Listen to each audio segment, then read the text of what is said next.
Morning. আজকে আমরা চলে যাচ্ছি মানে পুরোপুরি বাড়ি চলে যাব।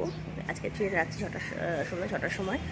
তো তোমাদের যাওয়ার একটু আমাদের হোটেলটা দেখাই, যেটা লাস্ট আমরা জয়গাঁওতে আছি। সবাই রেডি ফেডি হবে, তারপরে আমরা এটা ছাড়বো, ছেড়ে কোচবিহার যাবো। কোচবিহার থেকে সাইট সিন করে তারপরে আমরা বাড়ি যাবো। তো চলো তোমাদের একটু ভিউটা দেখাই আমাদের হোটেলের। এই যে আমাদের হোটেল কস্তুরী, তাই আমরা আছি এখনো অবধি। আর আমরা এখন এই চলো আমি এখানে সব হচ্ছে মার্কেট। দেখো কুয়াশা পড়ে সব ভিজে ভিজে গেছে, টোটো টোটো করে বৃষ্টি পড়ছে, বৃষ্টির মধ্যে কুয়াশা পড়ছে। এই যেখানে সব মার্কেট, মানে হোটেল থেকে নেমেই হচ্ছে মার্কেট। আর হচ্ছে এই সিঁড়ি দিয়ে উঠছি।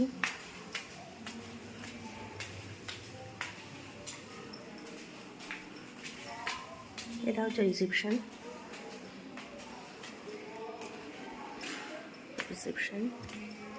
এখানে অনেক রুম রয়েছে। একটা রেস্টুরেন্ট, এটা ব্যালকনি। আমাদের আরেকটা উঠতে হবে।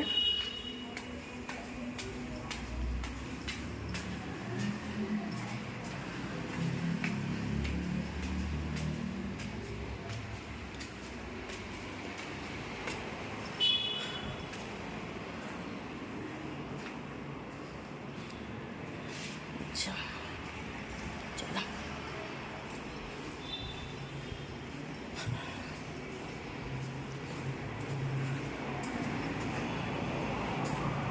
রুম এখন ঢুকবো, ঢুকে তোমাদের ভিতরটা দেখাচ্ছি। তো তোমাদের বলেছিলাম যে আমি আমার ঘরে ঢুকে তোমাদের আমার ঘরের ভিউটা দেখাবো। তো চলো তোমাদের একটু দেখাচ্ছি ব্যাক ক্যামেরায়। এই ঢুকে দরজা, এই হচ্ছে আয়না। এটা হচ্ছে আয়নার অপোজিট হচ্ছে টয়লেটটা যথেষ্ট বড়, মানে একার পক্ষে ঠিকঠাক, যেহেতু আমি এগোরে একা রয়েছি, তো আমার জন্য একদম ঠিকঠাক। আচ্ছা, টিভি, সেন্টার টেবিল, এখানে ওয়ার্ড্রপটা বেশ বড় সড়ো। এই যে বাস, এখানে একটা র্যাক আছে, আর নিচে একটা তাক আছে, নিচেও জায়গা আছে। তো তুমি ইচ্ছা করলে এর মধ্যে অনেক কিছু রাখতে পারবে। তো এই, আর আজকে যেহেতু আমি চলে যাচ্ছি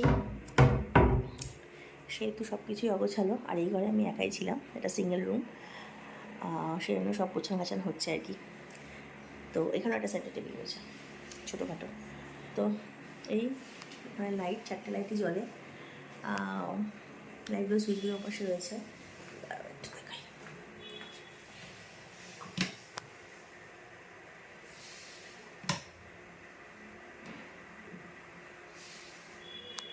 সবকটা লাইটই জ্বলছে, দেখে নাও। ওইখানে লাইটটা বাকি আছে, কারণ লাইটটা মনে হয় ওই পাশে সুইচ আছে। যাই হোক, এই আর এই হচ্ছে আমার ঘর। তো দেখলে এটাই। তো চলো এই অবধি, আপাতত ভিডিওটা এখানে স্টপ করছি। নেক্সট ডেস্টিনেশন যেখানে হবে সেখানে যদি সম্ভব হয় অবশ্যই তোমার সাথে শেয়ার করবো। এখনের মতো টাটা।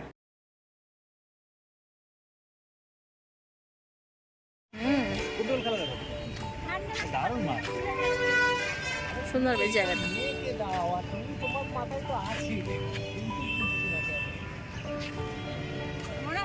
এটা হচ্ছে কোচবিহারের রাজবাড়ি। আমাদের সকাল থেকে বেরিয়ে টিফিন করে, টিফিন না, সকালে থেকে বেরিয়ে আজকে সকালবেলা কিছু খাওয়া হয়নি। তো যাই হোক, তারপরে আমরা দুপুরবেলা খেলাম, খেয়ে দিয়ে এখন আমরা এসেছি কোচবিহারের রাজবাড়ি। এখন জায়গাটা খুব সুন্দর। এখানটা হচ্ছে টিকিট কাউন্টার হলো, ওই জায়গাটা টিকিট কাউন্টার। আর ওই রাজবাড়ি ভিউটা খুব সুন্দর, মানে এত বড় একটা মাঠের মতো, দেখো পুরো সাজানো, কাটিং করা গাছ, সুন্দর সুন্দরভাবে সাজানো।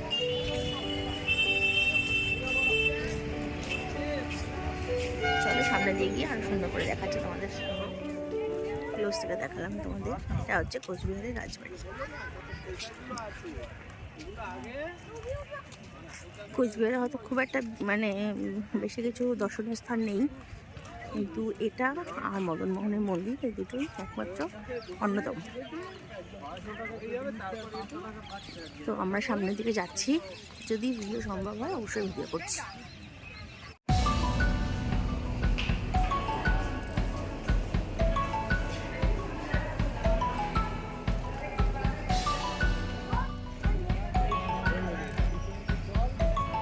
এটা হচ্ছে মদনমোহন মন্দির, দেখো এইটা। ভেতরে ঢুকতে পারলাম না কারণ একটু অসুবিধা আছে, যার জন্য মানে জুতো ফুতো খুলতে হবে আবার, যার জন্য আর মোজা ফোজা পরে আর যেতে পারলাম না।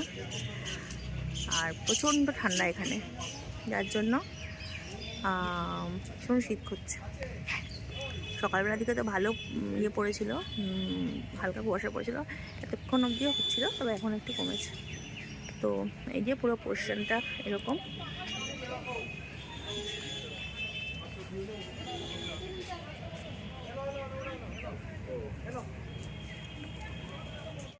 Hello, good morning.